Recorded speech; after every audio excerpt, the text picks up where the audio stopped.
यह कहानी एक राजा और एक बौद्ध भिक्षु की है। राजा तो बहुत से हुए, लेकिन ये बहुत ही अलग थे।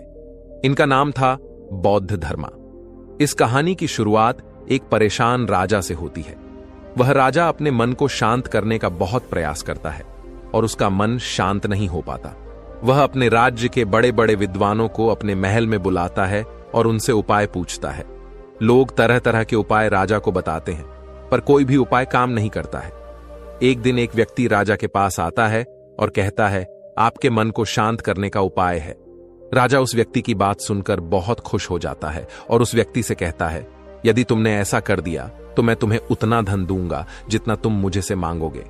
वह व्यक्ति राजा से कहता है, आपका मन तो मैं शांत नहीं कर सकता, पर एक सन्यासी है जो आपका मन शांत कर सकता है। वह कोई आम सन्यासी नहीं, बहुत पहुंचा हुआ सन्यासी है।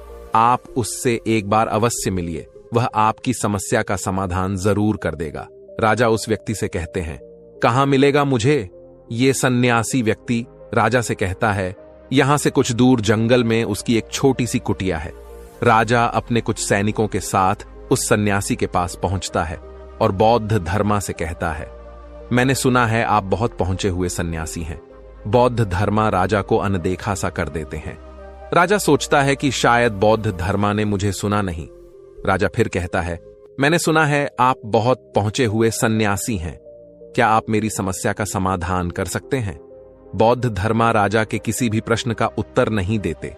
राजा मन ही मन सोचता है कि बौद्ध धर्मा उसे उत्तर क्यों नहीं दे रहे। राजा सीधे मुद्दे की बात पर आता है।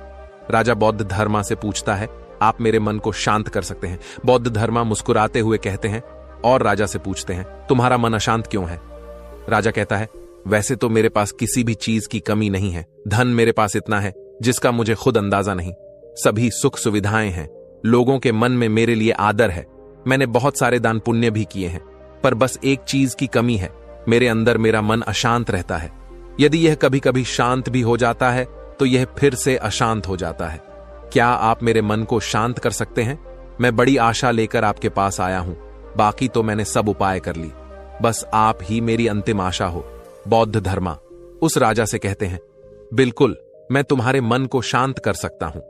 राजा बहुत खुश होता है। राजा कहता है, उसके लिए मुझे क्या करना होगा? बौद्ध धर्मा मुस्कुराते हैं और कहते हैं, कल सुबह तुम मेरे पास आना, पर ध्यान रहे अकेले आना। राजा कहता है, ठीक है, मैं कल सुबह आपके पास आ जाऊंगा। बौद्ध धर्मा कहते हैं, पर एक बात और ध्यान रहे, अपने अशांत मन को अपने साथ लाना। यह सुनकर राजा चौंक जाता है और सोचता है, यह कैसी बात कर दी। बौद्ध धर्मा ने राजा कहता है, आपने क्या कहा? कृपया एक बार और कहें। बौद्ध धर्मा कहते हैं, तुम कल सुबह जल्दी आना और अपने अशांत मन को अपने साथ लेकर आना। कहीं ऐसा ना हो कि तुम उसे अपने महल में ही छोड़ आओ। राजा सोचता है कि यह कोई पागल व्यक्ति है क्या, पर क्योंकि राजा के पास कोई विकल्प शेष नहीं था, इसलिए वह सोचता है कि एक बार प्रयास कर लेते हैं। अगले दिन राजा अकेला सुबह सुबह बौद्ध धर्मा के पास पहुंचता है और कहता है, मैं आ गया। बौद्ध धर्मा उस राजा से कहते हैं, तुम तो आ गए, लेकिन तुम्हारा अशांत मन कहां है? लाओ उसे मुझे दे दो, मैं उसे अभी शांत करके तुम्हें दे देता हूं। राजा कहते हैं, आप यह कैसी बात कर रहे हैं? कितने पहुंचे हुए सन्यासी होकर यह भी नहीं जानते। मन कोई ऐसी वस्तु नहीं जिसे मैं उठाकर आपको दे दूं।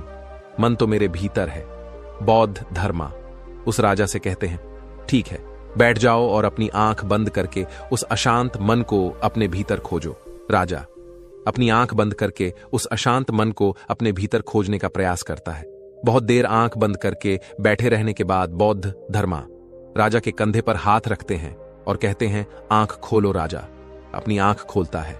बौद्ध धर्मा उस राजा से पूछते हैं, क्या तुम्हें तुम्हारा अशांत मन मिला? राजा कहता है, नहीं। बौद्ध धर्मा राजा से कहते हैं, कोई बात नहीं, अब तुम कल प्रयास करना, आज के लिए इतनी खोज पर्याप्त थी। राजा अपने महल चला जाता है। अगले दिन सुबह राजा बौद्ध धर्मा के पास आता है और वैसे ही करता है जैसे कल बौद्ध धर्मा ने बताया था। राजा बैठ जाता है और अपनी आंख बंद कर लेता है और अपने उस अशांत मन को अपने भीतर ढूंढने का प्रयास करता है। बहुत देर तक राजा बैठा रहता है। बौद्ध धर्मा फिर से राजा के कंधे पर हाथ रखते हैं और कहते हैं, क्या तुम्हें तुम्हारा अशांत मन मिला? राजा बड़ी शांत आवाज में बौद्ध धर्मा से कहते हैं, नहीं। बौद्ध धर्मा राजा से कहते हैं, कोई बात नहीं, आज के लिए इतना ही पर्याप्त है, अब तुम कल आना।